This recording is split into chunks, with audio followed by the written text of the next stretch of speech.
All right. Well, thank you for being here. We're going to talk about some exciting things. It'll be pretty quick-paced here. You'll hear from me. There's a couple other individuals, and then I'll wrap some things up. You'll have some very actionable items to take away with you. The vast majority of us in this room are pastors or key leaders in churches, ministries. It's possible I saw some signing up that might not have a faith background, and we welcome you here as well. But just know that I'm talking to a group of pastors, and so that's my focus today, and you get to listen in on that process. And we just really want to see what it could be like if the church that's been more and more working together took another step forward in that process. Could some significant things take place? And so you heard from each of our dignitaries, and especially Dr. Jungman. Wasn't that just phenomenal? It's as though he's reading the Bible about how important relationships are, huh? And that's what really changes lives, and we'll talk about some of that. So, as we get started here, I want to start with Shoes for Schools. For the last few years, a ministry in Springfield called One Soul Purpose has been helping about 6 schools each year with some shoes.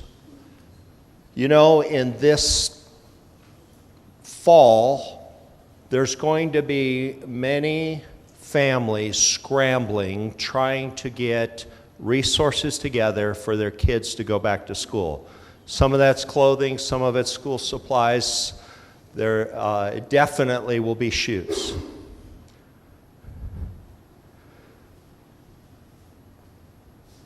So why are we here today? There's a problem that's taking place in our poor neighborhoods, and various families are quite frankly hurting.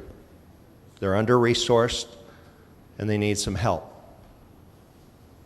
I look at a bigger picture in that, is that ultimately I want to see people thrive, right? And there's a verse of Scripture that's really important to me concerning that, and that's found in John 10:10. Many of you know this: the thief comes only to steal and kill and destroy. I came that they may have life and have it abundantly to the full. I use the word to thrive. It's very clear there's 2 different categories here. There's an individual or a group that's trying to squash dreams and to hold people back from all that God has intended for them to be. There's difficulties, there's bad choices, there's difficult family circumstances. It all adds up to a multi-frontal attack on children and families to hold them back from all that God's intended. On the flip side, there is what I believe, and what the Scripture says, is there's God wanting to see people flourish. He wants them to thrive. And what I've found in Scripture is that He doesn't wait until someone comes to know Him and has a relationship with Him. He has this desire, this love for every individual. Now, ultimately, the greatest fulfillment in seeing this thriving take place is when people come to know Christ. But there's a whole bunch of people on a journey that haven't encountered the cross yet in a substantial, life-changing way that Jesus just as much wants their lives to thrive.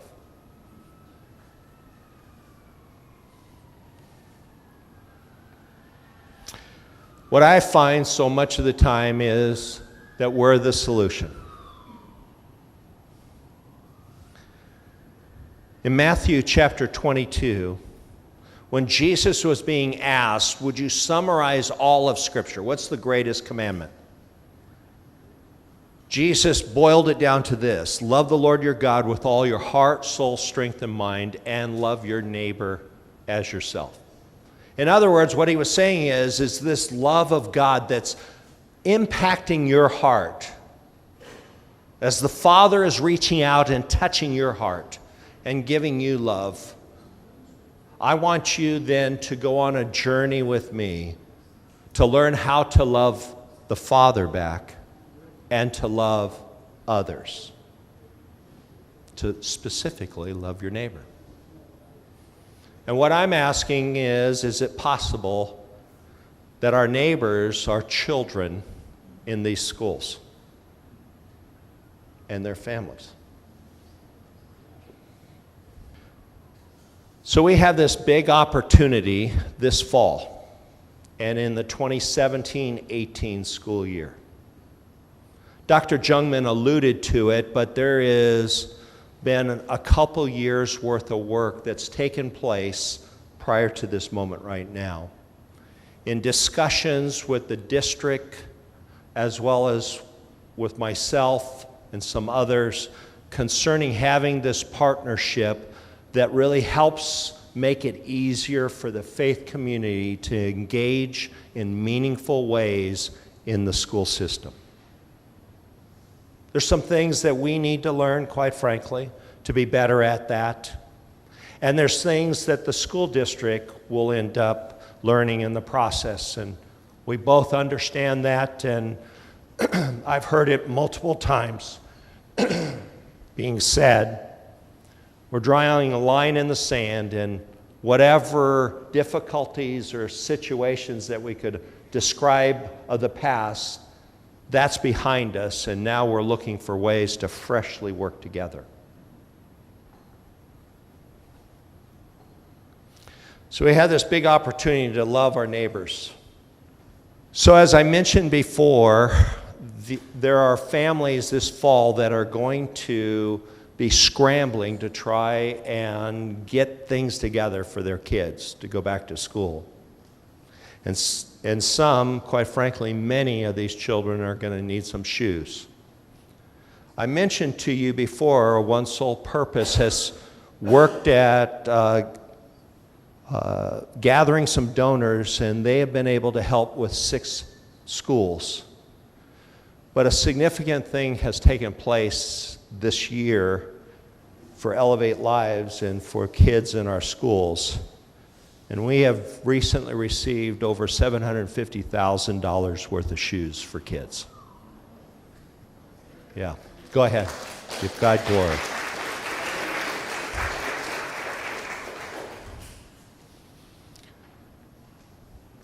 That's significant because what we want to do is we want to provide shoes for churches that are engaged in schools to end up being able to resource those kids in the first month or couple weeks of school starting. And we'll be in close partnership already. We are already and will continue to be with One Soul Purpose so that there's not overlap, and we're excited to work with them.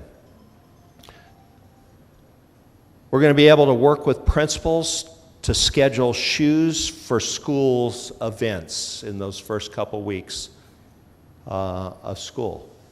We'll let principals and teachers and all that get their feet under them that first week, but somewhere in the weeks 2, 3, or 4 is when we'll end up working to get shoes on kids' feet. We determined 21 schools that fit the criteria of these 21 schools fit the criteria of free and reduced rate of 60% or higher. And so those are the schools that we're going to target for this fall. Those schools are listed here, and those are from the stats of this last year. So each one of those schools will be able to provide shoes, not just for the kids with free and reduced lunch rates, because we don't want to single out kids, but for every child in each of those schools. So what is it that we want you to do? First of all, in each of your churches, we want you to start praying. Start praying for schools, praying for principals and teachers. Pray for these various low-income neighborhoods. Second, we want you to take that form that's on your seat, and we want you to fill out that form and pick a potential school. Second, we want you to assemble a small group or small team and appoint a team leader that will oversee that distribution process. Third, those team leaders need to be present at a training meeting.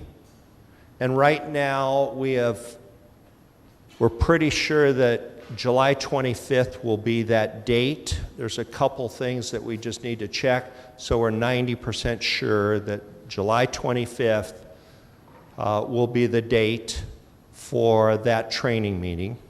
And during that meeting, and then fourth, as a church, we want you to take up an offering to help cover the overall costs of the event.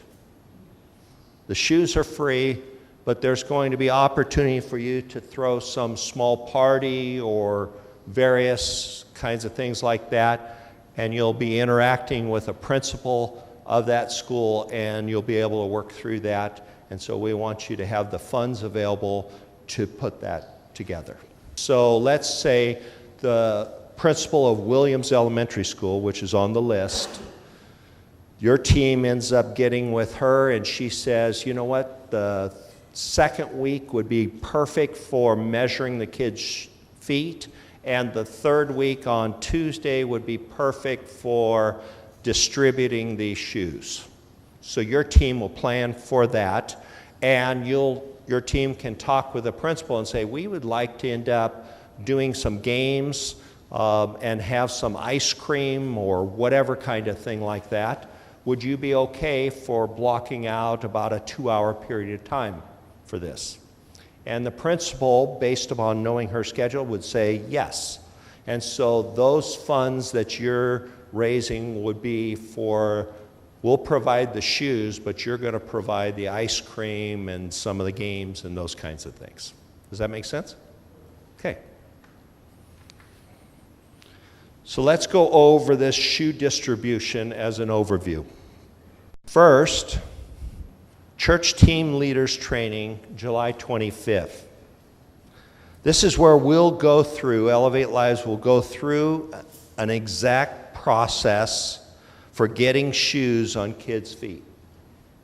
There's some steps that'll need to take place. We'll train your people. You as pastors can be present, but especially your team leader needs to be there for that. And any of their volunteers that they want to have a part of that. Second, at that meeting, we're going to provide a step-by-step process to help your leaders be successful in the Shoes for Schools event. Okay? And then third, we're going to talk about the do's and don'ts for volunteers when working in a public school. We as the faith community want to be very respectful and very helpful in schools, and there's many things that we can do, and there's some things that just aren't appropriate. And so we'll go over those things at that meeting as well. Okay? So we're going to transition. 21 schools are going to get shoes for every child. The vehicle for that to take place is going to be churches. You're going to have the opportunity to engage with the school as well as with kids. And what we're hoping through that process is that you'll also ask the principal, what other thing could we help you with this year to continue the relationship? Because we don't want to be just about events. Kids need shoes, and we'll end up doing that. But kids need, as Dr. Jungman shared, much more than that, and it has to do with relationship. And so you'll ask the principal, what other things can we do to help you this year? Okay? Now I want to talk about phase 2, going deeper after the event. We're titling this Church-School Partnerships. Throughout our city, there are various churches that are working with schools, and there's some of those that have been doing it for quite a while and have really made some progress both on the church side as well as the school side of working together. And we'll get to hear about some of that from some other individuals in a few minutes. But I just want to mention that this is happening at varying degrees throughout our city. But there are 7 schools that we know that there is this level of engagement that's already been happening, and we would like to see what could it look like if it goes to the next level. There's some extra help. There's some extra engagement by the faith community to engage with these principals that are already used to working with churches.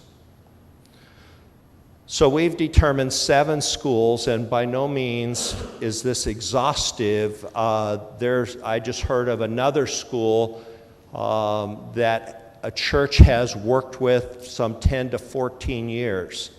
And it's possible that we will, in this gathering, find out about some others and maybe even add another school to the list. And so if you're one of those churches that have been significantly engaging with a school and there's other churches working with you, then I want you on the back of your sheet, list that church or your church and maybe the other churches involved and the school, and tell me in a couple sentences just kind of the significance or magnitude of that relationship, okay? And then those things we'll take into consideration and see if we have the bandwidth to expand in this phase 2, going deeper. Here are the schools that are on the list of the 7 schools that we believe that we want to target with extra effort for this 2017-18 year. Once again, I want to mention clearly, every child in Springfield is valuable. Every school is valuable. But this is a pilot program in a partnership with Springfield Public Schools and Elevate Lives to help facilitate the faith community, because you're the heroes. You're the ones that are on the front lines. This isn't about the ministry that I lead. This is about your churches engaging in schools and helping make a difference.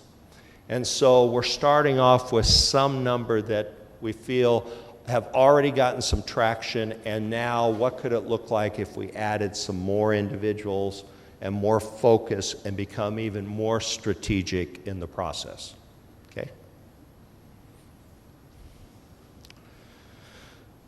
So let me ask the question, do church-school partnerships, do they really work?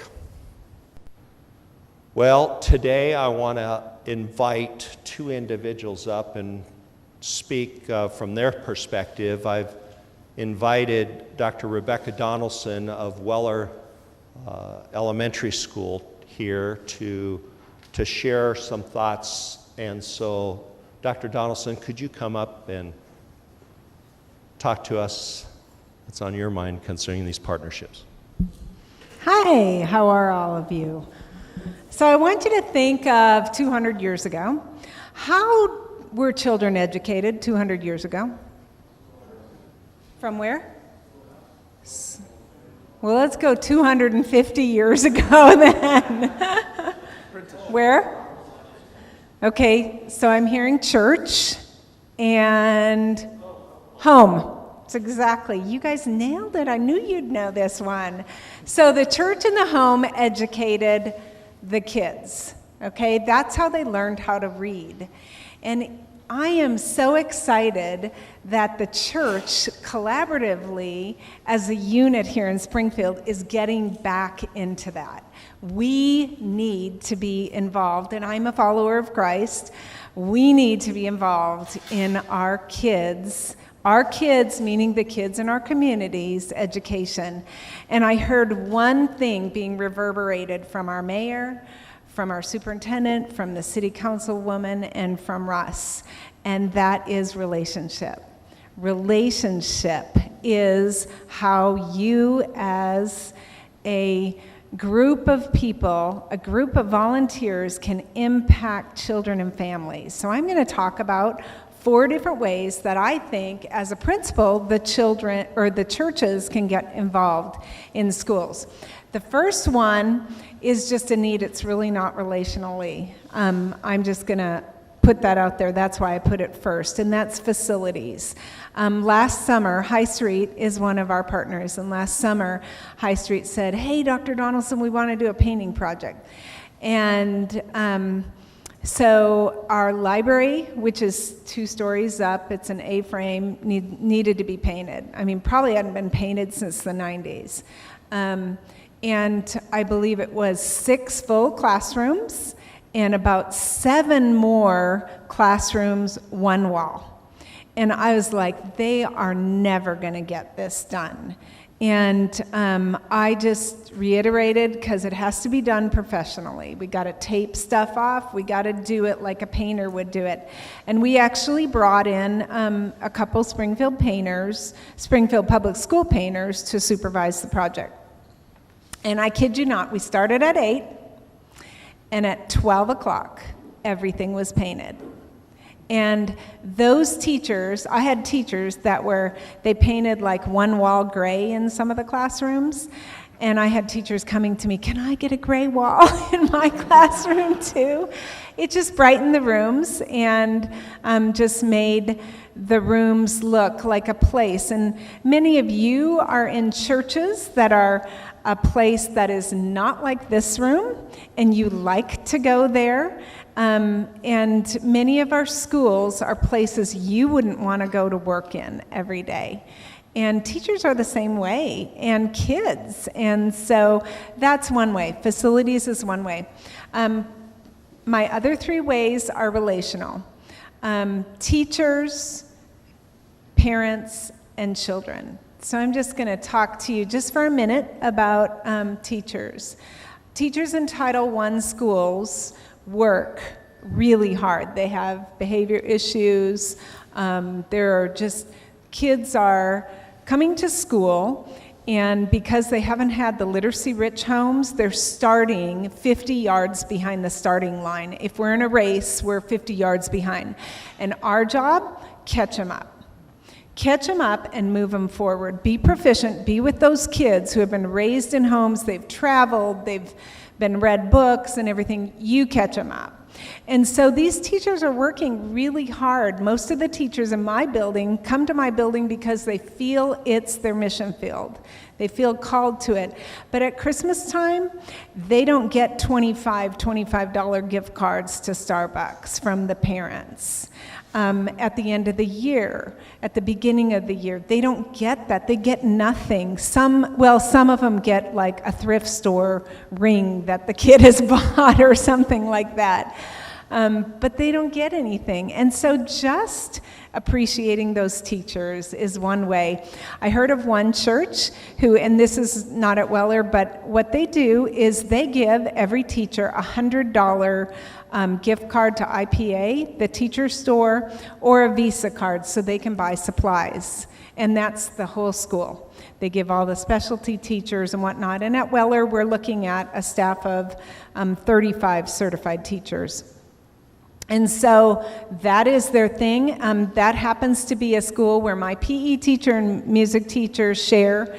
And so they've shared that with me, and they love it because my PE teacher buys PE equipment with his Visa card every year. So that's one way. Just appreciate the teachers. Appreciate them at the beginning of the year. Appreciate them on their birthday. Appreciate their classroom. Appreciate them in Teacher Appreciation Week. Let them know that you appreciate the job that they're doing. And in one of the schools that I worked at, there was a church that did Party in a Box. And volunteers came in, and this is a relational opportunity. Volunteers came in, and there's 2 parties a year, the Christmas and the Valentine party. And the teacher in high poverty schools is the one who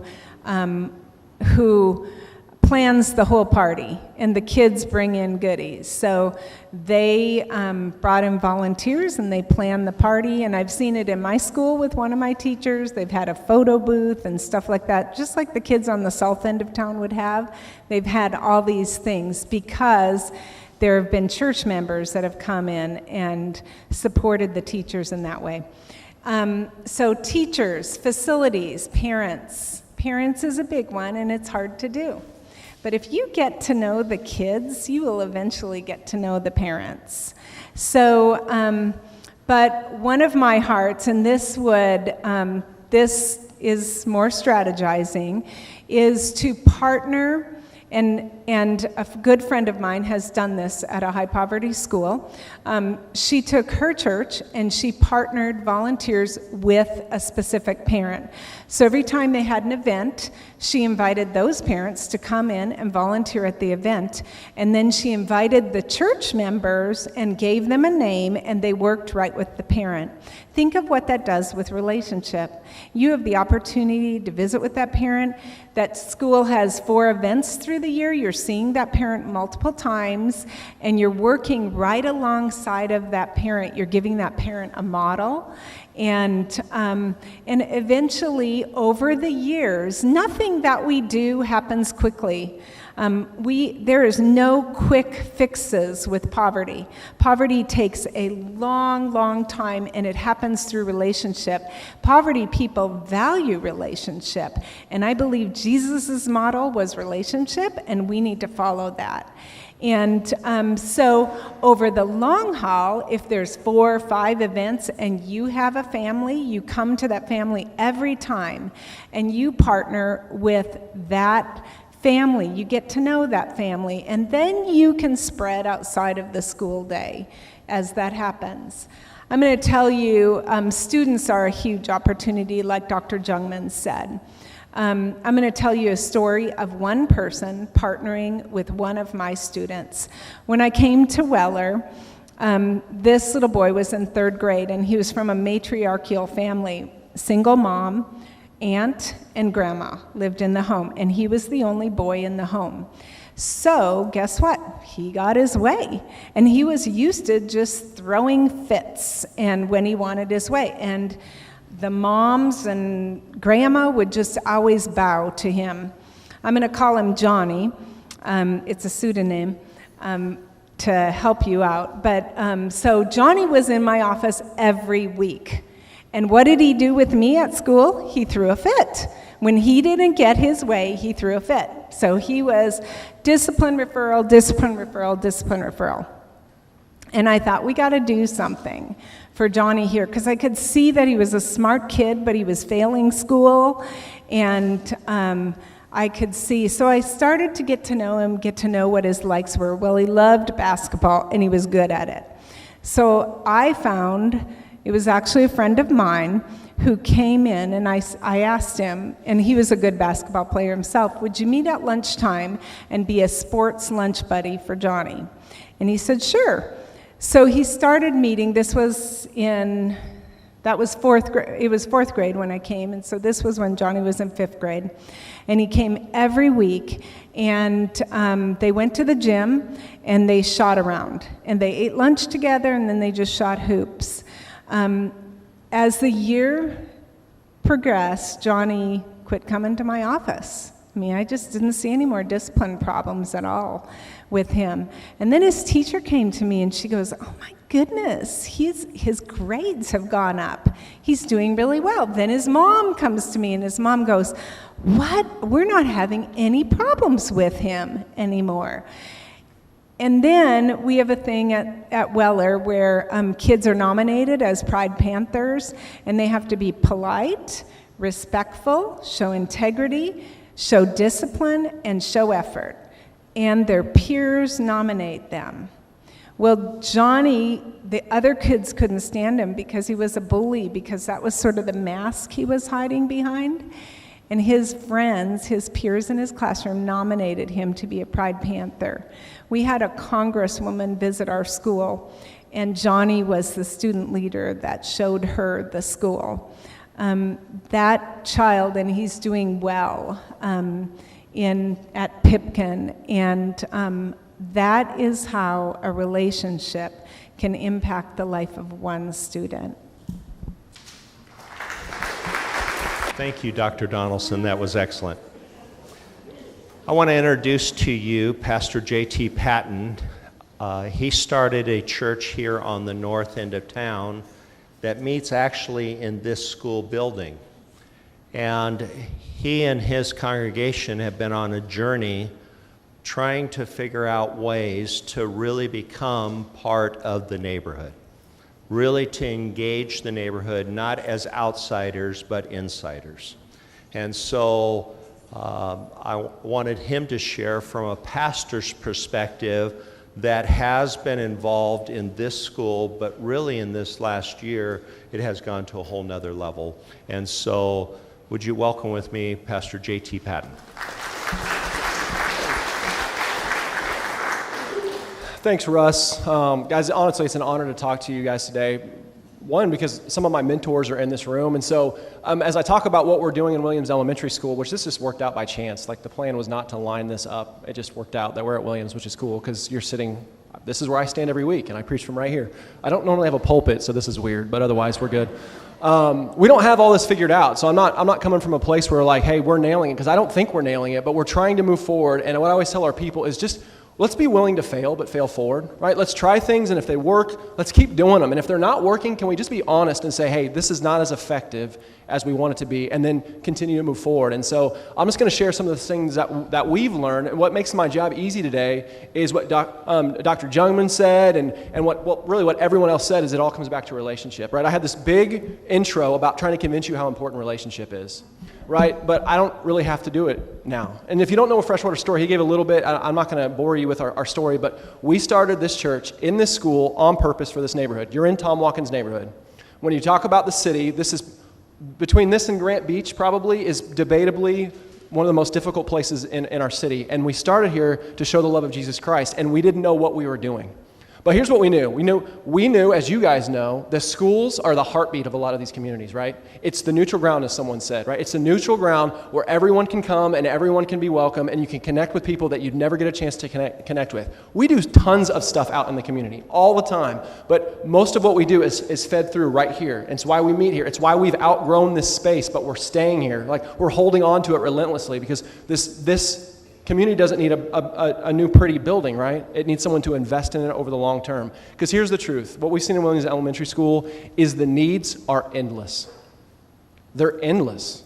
And honestly, it's not the monetary needs. Like, they need resources. We need shoes and we need supplies, and all those things are great. But it's the relational aspect that we've just seen is absolutely endless. It seems like everything that we're doing just ends up being in this drop in the bucket of what is really needed. And so I want to be honest and just say what we're talking about today is hard, because it's not a quick fix. Because what we did at the beginning, trying to love Williams well, is we would see a need in the school, and we would try to fill it, and then we'd come in and be like, Miss Webb. And Miss Webb, I'm sorry, I think she's the greatest principal on the planet, right? I apologize. Well, yeah, that's right. We love Miss Webb, and she's awesome, and she wanted the school partnership, and we would come in and say, hey, what if we did this or this or this? And you know what she would say? She would say yes, because the school needed it. But what we figured out over the long term is when we came in as church people and tried to do nice things for the church, tried to do good things for the church, what we really were doing is it helped maybe a little. What we were really doing is burdening the staff.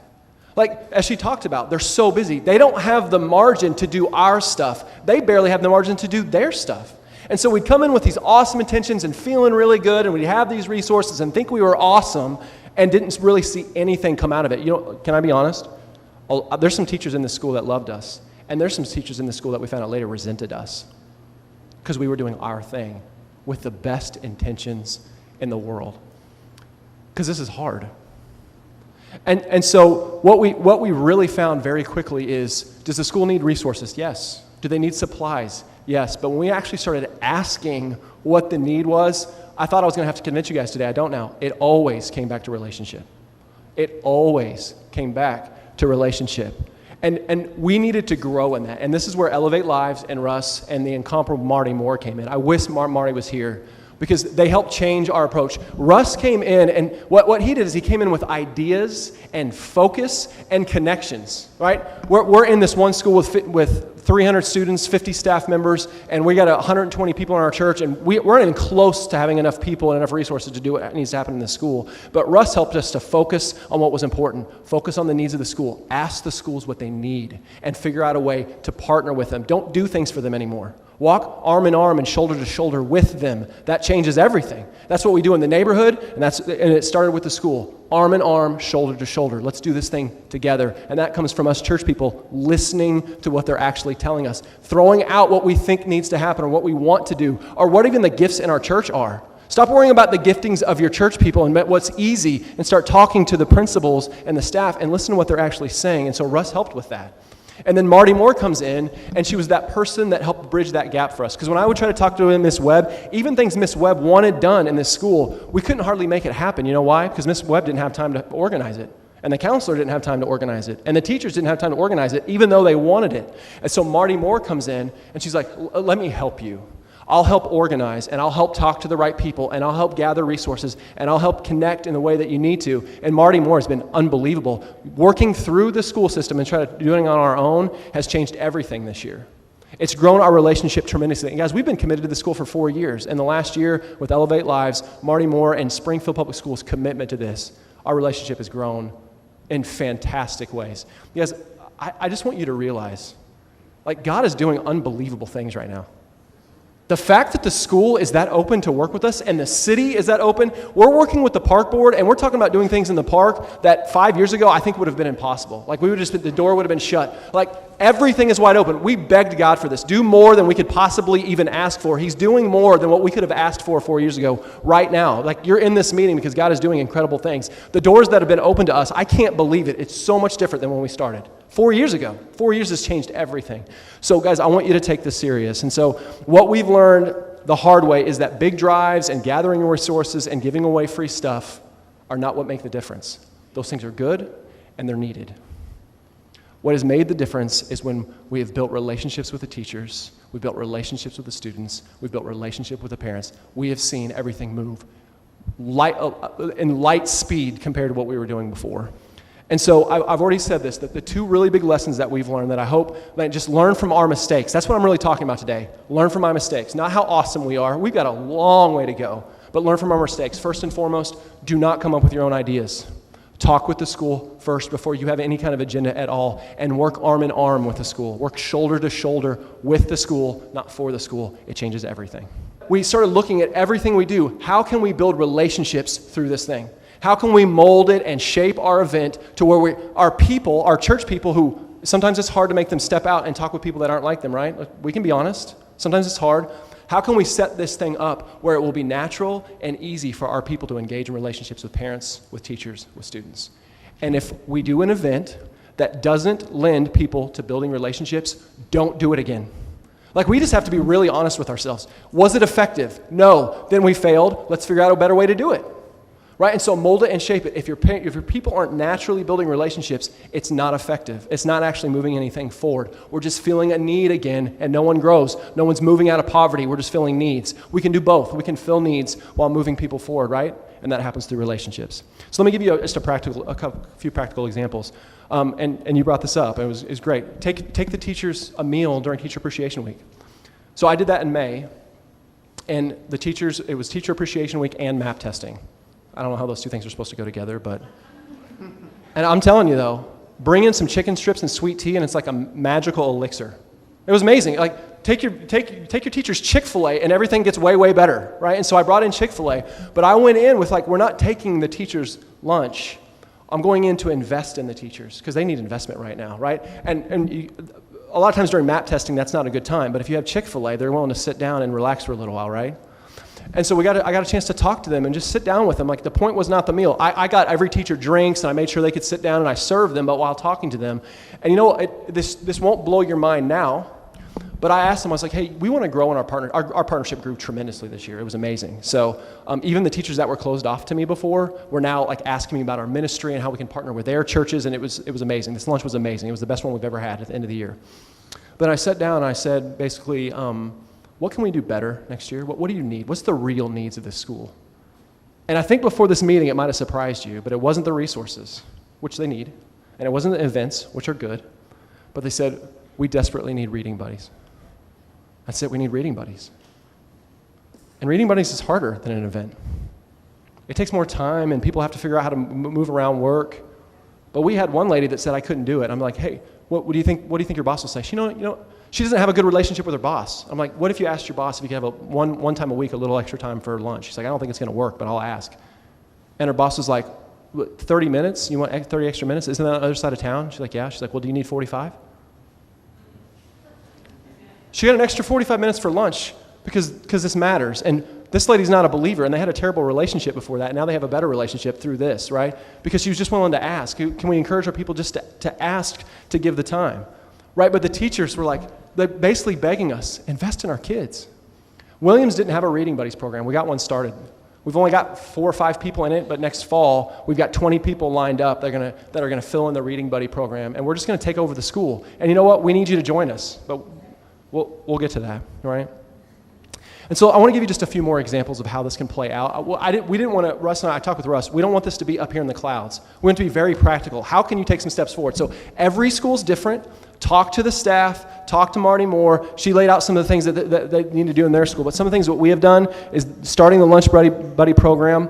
You know, something that we do, the teachers are a big deal to us, right? The students are, but the teachers get forgotten. And we have one of our small groups, our life groups, adopt the staff, 50 staff in the school. And what they do is they write an encouraging note, let them know that we're praying for them, right? And bring a little gift. And so I say a little gift. What my life group did is we brought every teacher in the school a Sonic drink during happy hour. $50. Our life group paid for it. $50. But you know what happened? They were all super encouraged. I was amazed how encouraging Chick-fil-A and Sonic drinks are. It's amazing how encouraging that was. But also, Miss Webb let me go to every classroom to hand deliver it. Now, I want you to think about that. Not only did I get to go to the teacher, say, hey, we're praying for you, we love you, we're behind you, we just wanted you to know what we're thinking of you today. Some of the teachers didn't have people in their classroom, so I got to talk to them for a while. But also the kids got to see and love the teachers too, and they were jealous. And that's a healthy thing for the students to see how much we love the teachers, because then 3 weeks later we gave them all shoes. And I got to go to them like, you were complaining about that drink, and now you're getting shoes. Who do you think got the better end of the deal? And they were like hugging me like, oh, thank you, right? But it ended up being this like great thing. It wasn't just delivering drinks. It was investing in the teachers personally. And I got to encounter every staff member in the school. How valuable do you think that is for us as church people wanting to build relationships? I'll give you 2 more. The pair of shoes. Do you know the best part for me and our people were not delivering the shoes? I think my favorite part of it, the two favorite parts, was measuring the kids' feet. We got to go to every classroom. Miss Webb would actually go to each classroom. Sometimes they just bring them in here and do them all at once, but she wanted us to go to each classroom so we didn't interrupt the whole day as much. And we had 2 people I had 2 people measuring the kids' stinky feet and talk with them. But you know what I did? And me and another guy? We went around and just talked with the kids.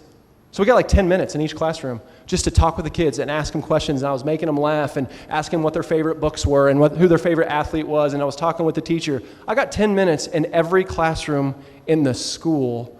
And you know what? When we actually came and delivered the shoes, one of the classrooms, when they came by, the first kid in the line said, "Can I have a hug?" I'm like, "Oh, yeah, you can have a hug." Every kid in the class after that gave me a hug except for 2. They just walked by and everyone's, "Can I have a hug too?" "Yeah, get over here." And then we ended up having this big group hug because I was a different person in the school after that, right? We used to do nice things, and that didn't happen when we were doing nice things. But when we started focusing everything on relationship, how do we build relationships, everything started changing. To now the kids see me in the school and they run up and they jump on me, as opposed to, "Hey, that's the pastor guy." I used to be the pastor guy. Now I'm the guy that loves them, and it's tremendous. Let me give you one more example. We don't have time to keep going. I've got 9. I'm going to give you one more. Williams Elementary School last year didn't have a PTA. I say that. I want you to think about that. Schools on the south side throw carnivals for their PTA, and there's nothing wrong with that. That's great. They can do that. Praise God that they can do that for their schools. It didn't have a PTA. I didn't know about it until about 3/4 through the year. I'm like, "Miss Webb, why didn't you come to us? We'll be your PTA. We'll find some parents that we know in the neighborhood and we'll connect." But what we got to do for the PTA is Miss Webb said, "Well, help us do it with the fundraiser for next year." So they did an auction. So she said, "Can you make a few gift baskets for us to auction off?" I was like, "Yeah." Well, I got up front and I told our people, "We're changing this.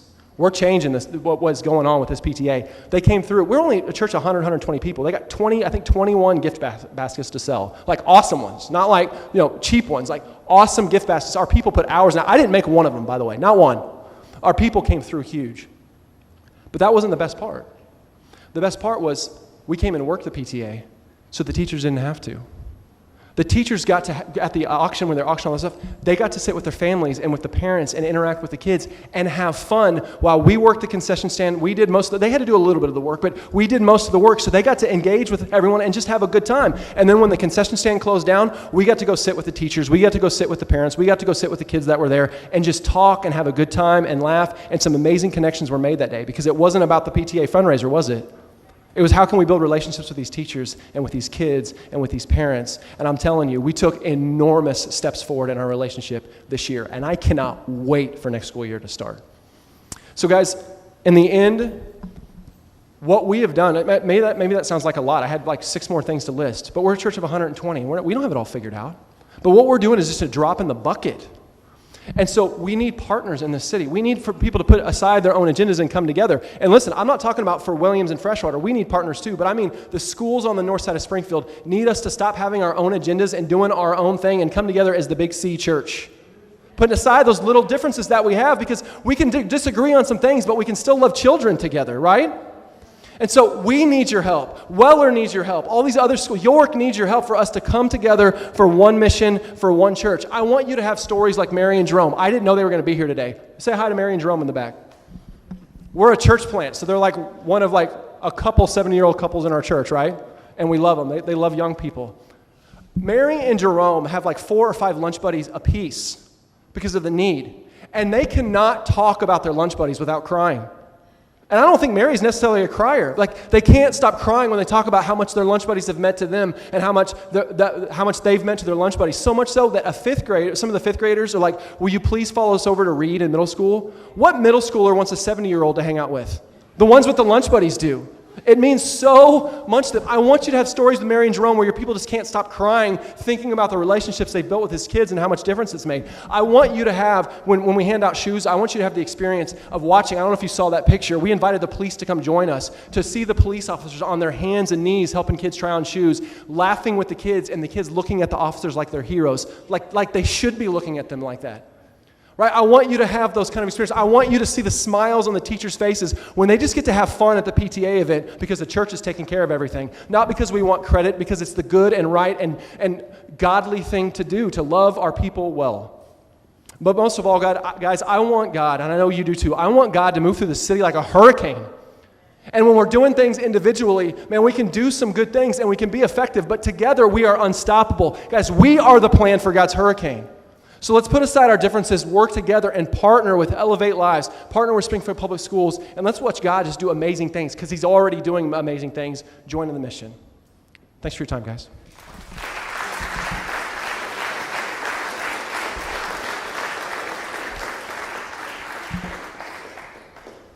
I want to give an example of what this looks like. And so I've talked to a few of you pastors, and Dr. Donaldson, could you come up front here for just a minute?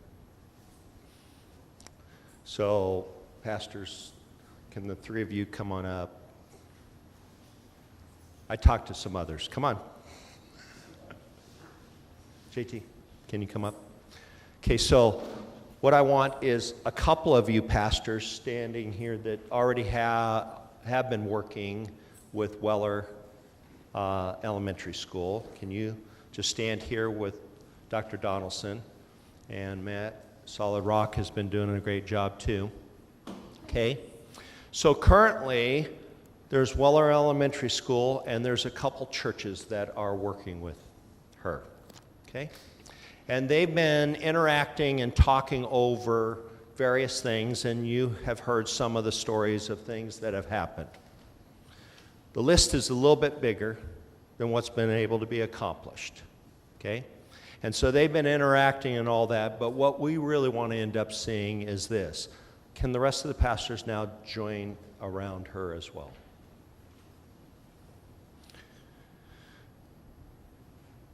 What could it look like when this many churches come alongside a principal and they ask the question, what is it that we can end up doing to help? And Dr. Donaldson says, I need 75 people to read or to be lunch buddies. And the first church says, hey, I can't get 75, but I can do, I think, 7 or 10. And then the next church says, well, I can get 10. And another church says, I can get 20. And pretty soon, between all of them talking and strategizing, they have those 75. And those pastors go back to their congregations and they recruit those individuals. And now they have 75 people to sit down with kids during lunch.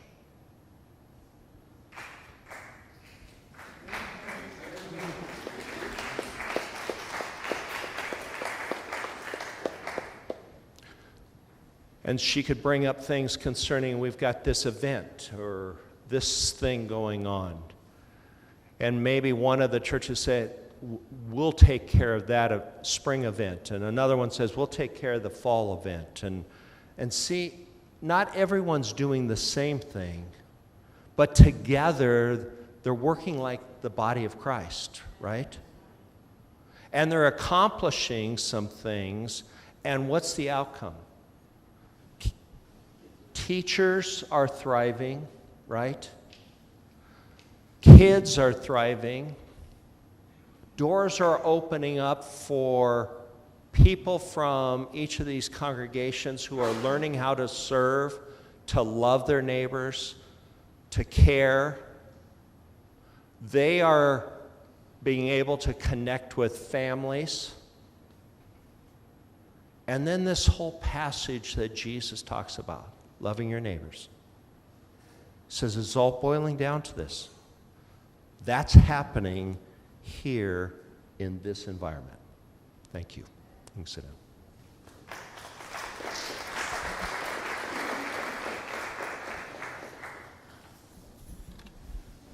Now, ideally, we love to have some neighborhood churches that are in the neighborhood where each of these 7 focus schools are, these phase 2 schools, because they can end up managing the relationships, ongoing, connecting with families in the neighborhood through other means.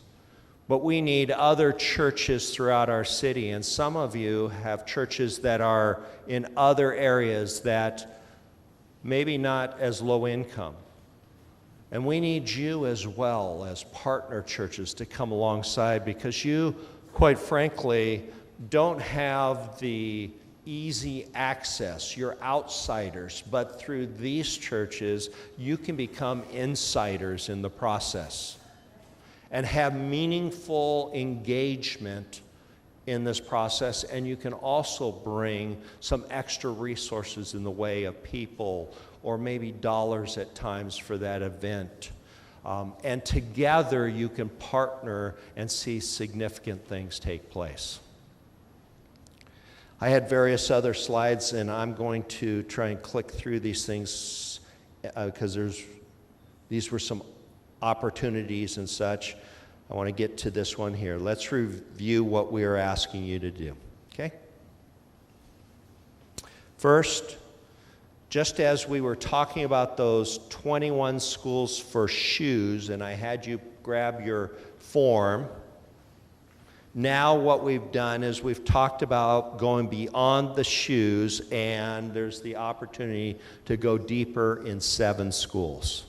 So on this form, grab that again, and I want you to fill out and pick a potential school that you want to go deeper with.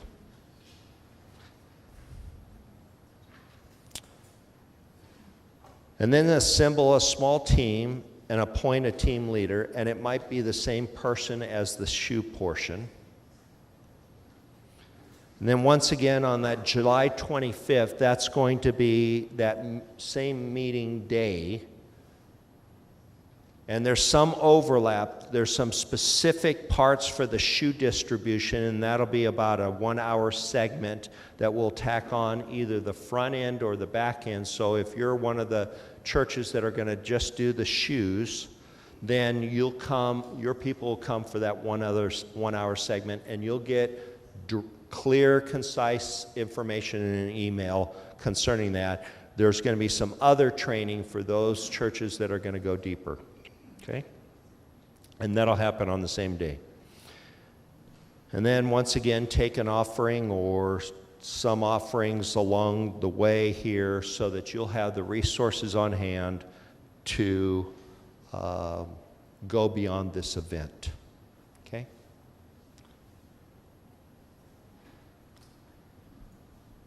We can do this. We really can. Everyone that's spoken today has communicated about this fact of working together. There's no one church, there's not our government, there's no school district large enough, there's no one entity that's big enough to make and turn this thing around and really transform kids' lives and families, quite frankly. But collectively, we can. And we're going to do some significant things together this year.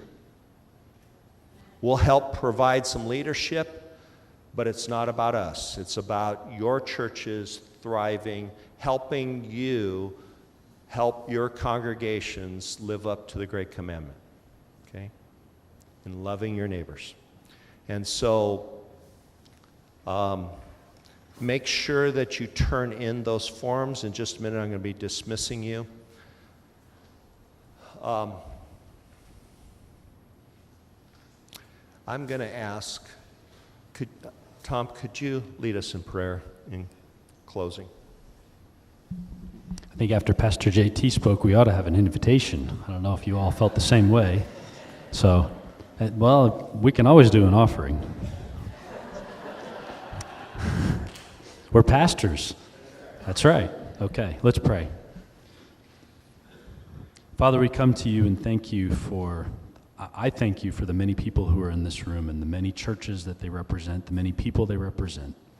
I pray that as we work together, that you would bless us, that you would give us imagination and creativity, and that you would give us a heart and desire to serve the people in our community. I pray that you would bless Russ, Marty Moore, and the many others who lead this effort, that you would help us all to hear them and take their suggestions and run far down the road with them. I pray that you would do as you have promised in your word, and that you would do more than we could imagine or even ask for you to do through the work that we're trying to accomplish here in the school system and in the communities and with the children and families. We pray this all in Jesus' name. Amen. Thank you. You're dismissed. If any of you have any specific questions, I'll stick around the front here for a little bit, and we can end up talking. Make sure you turn in those things, and we look forward to the exciting things that are ahead.